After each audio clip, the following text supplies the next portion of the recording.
Durante surto COVID-19, ita sente preocupa, stress, vírus no sente mesa. Mas bem, além de hareba ita ni saúde físico, haremos ita ni saúde mental importante tebes. Ida ne mak maneira balung, onde bele ajuda ita mantém ita ni saúde mental, ida acesso de informação sira nebe ita bele fiar. Hanesang informação se governo, Organização Nações Unidas NIA, Comitê Integrado de Gestão Crise. Se ita la certeza ho informação balung, la lika fahetutang. Rua, mantém comunicação na fatin ho ita ne família, no colega sira liuhusi telefone, mensagem, no vídeo.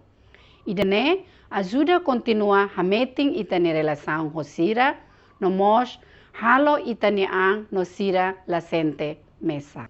Tolu, koko mantém ita ni rutina lor-lorong, kahalo rutina phone, nebe a força ita ni saúde. Rutina phone nebe saudável, bela ajuda a menos ita ni preocupação, no a força ita ni uang ni saúde, no mos ita ni saúde. Hat, hareba buat nebe positivo, no aprecia baidane, do que hato informação nebe halo ema tauk no fo stigma ba ema selo. Aprecia governo, cientista sira, pessoal saúde, ema sira nebe halo serviço essencial, no ema sir selo nebe serviço macax, ona ho de combate COVID-19. 5.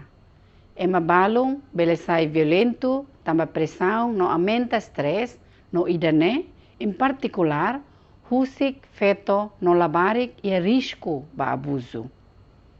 Família no belum sira.